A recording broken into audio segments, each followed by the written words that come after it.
तो भाई लोग फ्रॉम सीरीज के एपिसोड 8 का एंडिंग इतना गजब ट्विस्ट लाया है इसके सीरीज में कि इसके सीजन फिनाले के लिए और ज्यादा एक्साइटमेंट बढ़ गया है। लाइक एल्गिन का फातिमा को बोलना कि तुम्हारे पेट में जो बच्चा पल रहा है वो तुम्हारा नहीं है एंड उसको एक कमरे में कैद करके रखना ताकि वो सेफ रहेगी। तो ये पूरा सिनारियो हमारे सामने बहुत सारे क्वेश्चन उठा के लाता है कि वो बच्चा आखिर है कौन एंड फातिमा को उस कमरे में क्यों बंद किया गया है उस बुढ़िया के कहने पे। प्लस विक्टर को भी कुछ ऐसे चीजें याद आ गया है उस व्हाइट ड्रेस वाले बच्चे का जो कि एक पहेली की तरह है जो इस टाउन के मिस्ट्री को सुलझा सकता है। प्लस जूली भी पता ना कौन सा टाइम ट्रेवल कर रही है। बहुत कुछ हमें इसके पिछले एपिसोड में देखने को मिला है जिसपे हम एक ही करके इस वीडियो में बात करने वाले हैं। प्लस हम थ्योरीज भी देखेंगे कि इसके आने वाले एपिसोड में हमें क्या क्या देखने को मिल सकता है। तो चलो बिना टाइम को वेस्ट किए हुए वीडियो को स्टार्ट करते हैं।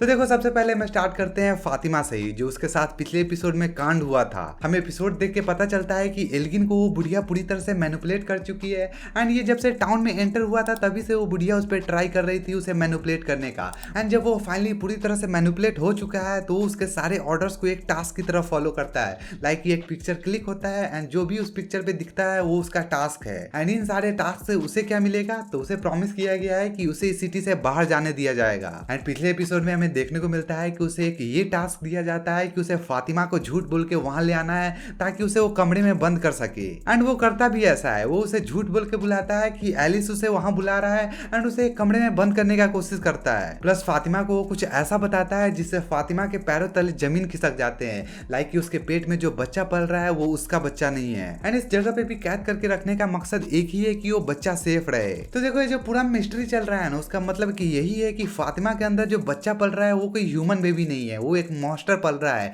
तभी वो अल्ट्रासाउंड में भी नहीं दिखता है। एंड वो बुढ़िया इस बच्चे को लेके इतना इंटरेस्टेड क्यों है, तो इसका रीजन है कि मे बी ये जो बच्चा उसके अंदर पल रहा है ये सब बुढ़िया का ही करा धरा है, आई मीन कर्स वगैरह। कि वो बुढ़िया बहुत पहले इस टाउन की एक लेडी रही होगी जिसका बच्चा मर गया होगा। दैट्स वाई वो फातिमा के अंदर इस बच्चा को जन्म दिलवाना चाहता है एक मॉन्स्टर के रूप में। I know it sounds crazy but ये सीरीज ऐसा सीरीज है कि nothing is more crazier than जो ये टाउन में घट रहा है, तो ये भी एक पॉसिबिलिटी हो सकता है। एंड ये कमरे में बंद करना सिर्फ बच्चे की सेफ्टी की बात की जा रही है, फातिमा के सेफ्टी का पता नहीं। क्योंकि अगर तुमने 7th एपिसोड देखा होगा तो फातिमा के जो पेट में हलचल चल रहा था तो इसे देख के हमें पता लगता है कि वो बच्चा उसे धीरे धीरे अंदर से ही नुकसान किए जा रहा है। मे बी सीजन के एंड में हमें फातिमा का डेथ भी देखने को मिल सकता है, क्योंकि ये जो पूरा बकचोदी चल रहा है उसे देख के तो यही लगता है। दूसरा, विक्टर को चर्च में जाके जैस्पर एंड क्रिस्टोफर का बातें याद आना। उसको याद आता है कि वो जैस्पर नहीं व्हाइट ड्रेस वाला बच्चा था जो क्रिस्टोफर को सीक्रेट बता रहा था जो इस टाउन के मिस्ट्री को सुलझा सकता है। उसका कहना था कि इस सब का शुरुआत बच्चों से ही हुआ है क्योंकि उसे अंधेरे में बहुत बेरहमी से मार दिया गया था। The end is in the beginning. इसका मतलब है कि ये जो टाउन है पहले में भी एक नॉर्मल टाउन हुआ करता होगा जहाँ पे कुछ सैटेनिक रिचुअल में इन बच्चों को सैक्रिफाइस कर दिए होंगे उस लाइट हाउस में, जिसके लिए ये बच्चे वहां हमेशा से फंसे हुए हैं। एंड ये टाउन का जो क्रिएशन हुआ है उन बच्चों के द्वारा ये इसलिए क्रिएट किया गया है ताकि उन्हें वहां से छुड़ाया जा सके।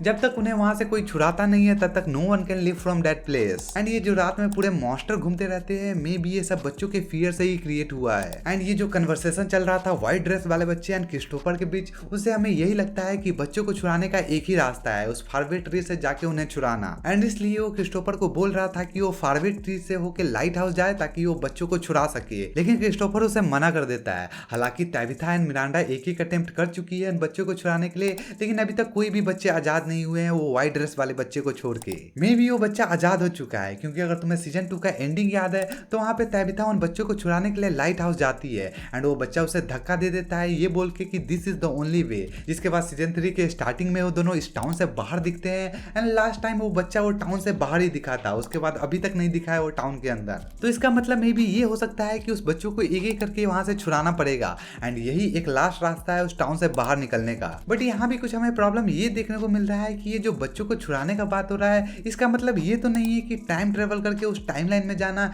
एंड ये जो सब कुछ हुआ था उससे पहले ही उसे रोक देना। क्योंकि पिछले एपिसोड में जो हमने देखा था लाइक जूली के साथ जो हुआ था वो एक टाइम ट्रेवल जैसा फील हो रहा था। मतलब सीजन 1 में जब बॉयड उस फारवे ट्री में फंसा था तब वो रस्सी फेंकने वाला कोई और नहीं जूली थी एंड जब विक्टर एंड तैबिथा उस केव में गए थे तभी जूली वहां प्रेजेंट थी। तो ये हमें क्या हिंट कर रहा है, क्या इसमें टाइम ट्रेवल का कॉन्सेप्ट यूज होने वाला है? देखो ये सब तो हमें आने वाले एपिसोड में ही पता चलेगा जो कि 9th एपिसोड है, संडे को प्रीमियर होने वाला है। तो चैनल को सब्सक्राइब कर लो क्योंकि हम इस पे भी डिटेल में बात करेंगे। बाकी वीडियो पसंद आया तो वीडियो को लाइक कर देना। मिलते हैं तुमसे नेक्स्ट वीडियो में, तब तक ले take care and good bye.